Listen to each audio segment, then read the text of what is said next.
What's up, guys? How are you? Welcome into a Thursday morning episode of the Daily Juice Podcast. My name is Matt Perrault. You guys can follow me across all of my socials at Sports Talk Matt. There you will see when we take a little bit of break. When I'm coming back, I'm still going to be alive. So once again, update so no one freaks out and everyone's like, what the heck's going on? There will be a podcast on Sunday morning, but then there won't be a podcast for a week. I'm back in Vegas on Saturday, May the 3rd.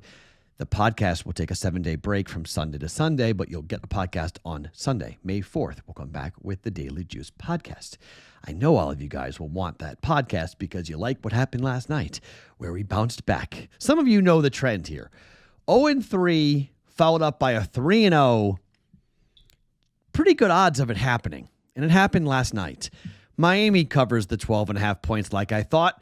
Their defense was better, but they did give up an NBA record for number of threes made in a quarter in a playoff game. Cleveland hit 11 in the second quarter, but then cooled off in the fourth quarter, big time. So Miami covered the 12.5. The Rockets won the game going away. Jimmy Butler's injury definitely factored into that, but I don't know. They may have won the game easily even with Jimmy Butler on the court. So Rockets win. That number closed at 4, and then the over came in easily for the Kings and the Edmonton Oilers. 6-2 win for the Kings. They're up 2-0. If you bet money line like I suggested, you went 4-0 on the plays for the Daily Juice yesterday. So up 3 units, and we are right back where we needed to be. We were up a unit on Monday, down 3.2 units on Tuesday, up 3 units on Wednesday. So we are back up for the week, and we go to Thursday. What is Thursday? It is the NFL Draft. We've already made 3 bets. Now, if you're in Las Vegas, you can't bet today. But if you're everywhere else, most everywhere else, you guys can bet today if you have legalized sports gambling. So I'm going to give you the picks. If you haven't bet them yet, you might get better numbers like Jackson Dart. You may get a better number than what we played. You may get 24.5. You may get 25.5 for Jackson Dart, for instance. Others may be on the late Jalen Milroe news. He's going to the draft, by the way. The Washington Commanders, what are they going to do? So we'll get to our picks and remind you guys what we've bet so far. I do have a baseball play and a basketball play. So how I've kind of structured the juice today is I've got a 1 o'clock baseball game that will end right when the NFL draft really starts to percolate and people start talking and really getting going at about 4 o'clock or so. And then we get to all the pre-draft coverage, and then we get into the draft tonight at 7 o'clock Eastern. And then we have the first round. And then after the first round's over, then we go into the basketball game late night. So baseball, football, basketball. That's how I've structured today. Now, today on Thursday, you will get the Friday podcast early. I'm going to drop it at probably somewhere around 2 o'clock Eastern time. You're going to get the Friday podcast. So make sure if you're listening to this, you're looking for Thursday, not listening for Friday. Okay? So Friday's pod will come out early because I'm on a plane to Boston where I'm going to get in at 11:30, and then I'm driving up back to New Hampshire where I'm staying for a couple of days. So that will be late. And I'm not taping the juice at 1:30 in the morning after flying 6 hours. Not happening. So we're not doing that. So that's how the schedule is going to go. Before I give you the picks for today, let me remind you guys about the BettingPros app. Have you guys downloaded it? Are you using it? You should be, okay? Track your bets. It's an awesome way. I track my plays. The BettingPros folks, we all track. So when you bet just my plays, you don't have to do that. But come on, you're betting your own plays. You should know what the plays are. You should know whether or not you're going to be able to see, are you up or are you down? Additionally, there's a 7-day trial of BettingPros Premium available with the code JUICE. 7 days for free to check out the prop bet cheat sheet for the NHL playoffs, for the NBA playoffs, for Major League Baseball, to use the systems, to build a system, all for free for 7 days so you can check it out with BettingPros Premium. Download the BettingPros app and use the code JUICE for a free 7-day trial. Bet smarter, not harder. App Store, Google Play for the BettingPros app. Go and download that coming up here today. All right, so let's give you the first 3, the football plays. Jackson Dart, under 21.5 at minus 125. Those numbers have moved. It's now 24.5 at most books at last look. But if you haven't bet that, I think Jackson Dart gets drafted early. Okay, so it's rumor season, right? So last night, just to give you an example, the kid for the Giants general manager, Joe Shane, he posted a highlight reel for Jackson Dart on his Instagram account before he wound up making it go private, as everyone was like, oh my gosh, the Giants are taking Jackson Dart. He probably is just screwing with everybody. He's probably just like, oh, watch this, and did it. And then his dad got pissed off at him and said, stop it, don't do that. Now everyone thinks we're going to draft Jackson Dart. Or are they? It would make sense. The Giants need a quarterback. Do they take Jackson Dart at 3?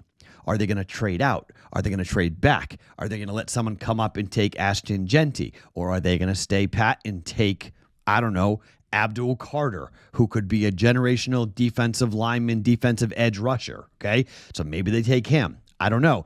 Everyone's talked about Thibodeau and going like, you already have that guy on the roster. Why are you going to go and get a repeat of him? Well, maybe they're going to trade him out to get back into the first round. Who knows what the Giants are going to do? The point is, Jackson Dart could go to the Giants. Jackson Dart could go to the Saints. Jackson Dart could go to the Pittsburgh Steelers at 21, or somebody could come up at 15, 16, 17, 18 and draft Jackson Dart. Like when we talked on the podcast before, Derek Brown, D-Bro, we had a long conversation with him about what he heard at the Senior Bowl about Jackson Dart and how teams secretly loved him and how he could have gone in the top 10 and he won't see the teens. He'll be taken before that. He's a quarterback. Everyone's kind of down. I watched a podcast with Todd McShay last night, about how he thinks that only one quarterback gets drafted in the first round, which would be unheard of if that were to happen. It is a weak quarterback class. It doesn't matter normally. Teams that are quarterback starved are always taking shots in the first round because you get the extra year. You get 5 years when you do that. So it's worth it to take a flyer on a guy, on a rookie quarterback, on a rookie contract. And you have him for 4, and if he's good, if you hit on him, you have him for 5. That extra year of control is a big deal. So Jackson Dart to go before pick number 22, that was our first play. The second play was, again, from our conversation with D-Bro about what the Washington Commanders need, and they need a quarterback on defense, and there's a couple of really good safeties. We took it at 9-1. I didn't see what the latest number is, but the Washington Commanders, whether it be first round, second round, just their first pick in the draft will be a safety. We got it at 9-1. Is it a flyer? Absolutely, it's a flyer bet. That's why we took it for a half a unit, okay, at plus 900. And then finally, Jalen Milroe to be a first-round pick.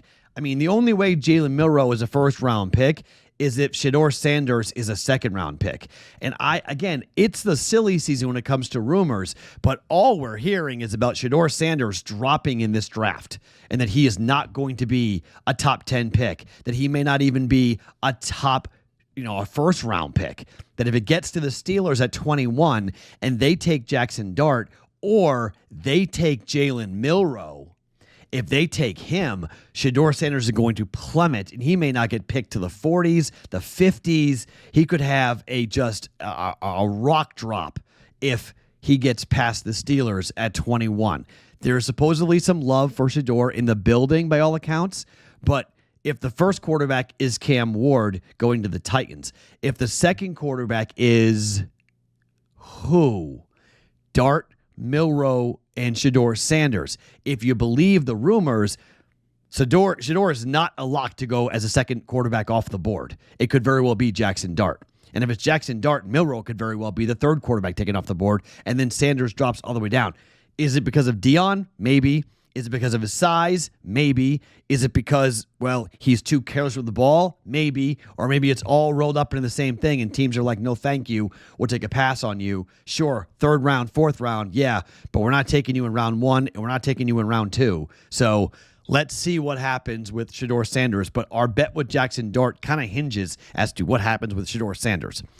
So let's see how that all kind of goes. But Jalen Milroe to be a first-round pick at plus 130 when we played it for a half a unit, I still like it. I mean, he's the perfect Lamar Jackson prodigy, comp. So if you want the extra year to develop the kid because he can fly with the football in his hands and he runs like a Mack truck, if you want to develop his quarterback ability and you have a chance to stash him and let him learn for 2, 3, 4 years behind somebody, I mean, I would be in love if I'm a team that feels like my quarterback is aging and that I need to be transitioning to the next guy, whoever that next guy might be. I mean, the Raiders make a ton of sense to me. I mean, like, you have Geno Smith. You know that you're going to be in need in 2 years in the quarterback market. You have Tom Brady there. I think the Raiders would be so smart to trade back into the first round to go get Jalen Milroe. Take some of your draft capital, move back into the first round, and then take your quarterback of the future. Not at 6 where the Raiders are. No way. But maybe you address offensive line or cornerback in with the 6th pick, and then you trade back in to take Jalen Milroe. Just something like that. A team that's going to have an aging quarterback who hasn't looked at, there's a lot of teams that are set at quarterback. The Bills, the Chargers, the Chiefs, the Eagles. They're all set, right?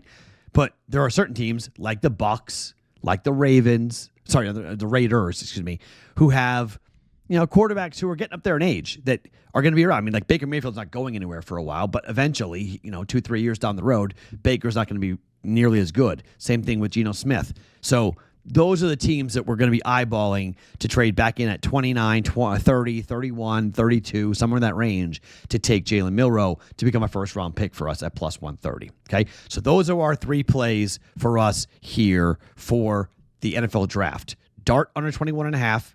position. You probably get a better number than that now if you want to trail that. Washington to pick a safety at 9-1, and Milroe to be a first-round pick at plus 130. 2.25 units.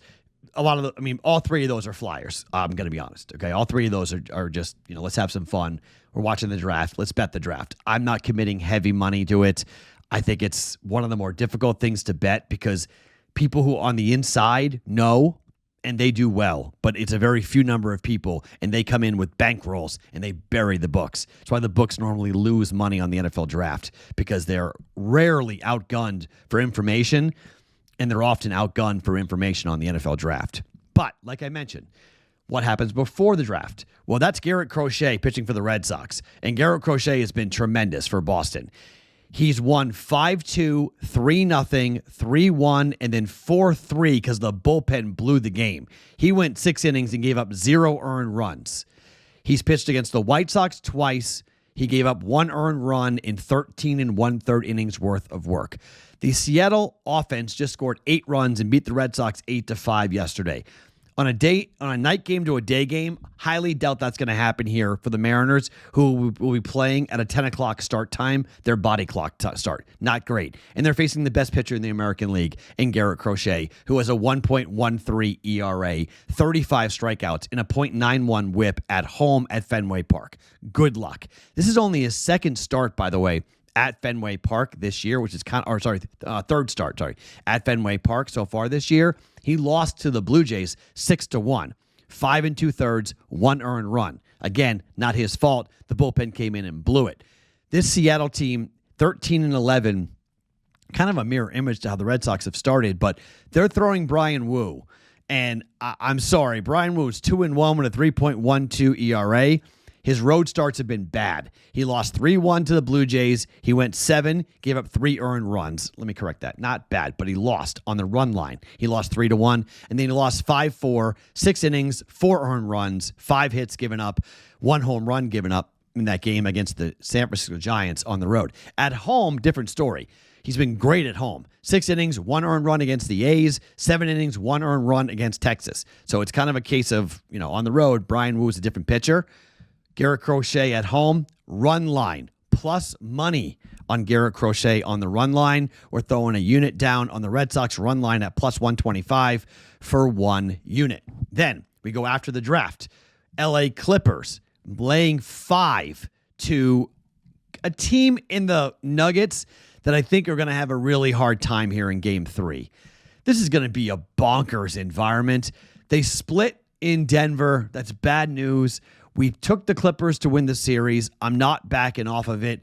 Big time here for them to win Game 3, to get a commanding lead here of this series against the Nuggets. And the only way I think we lose this is if Jokic has a 40-point game. Can he? Yes.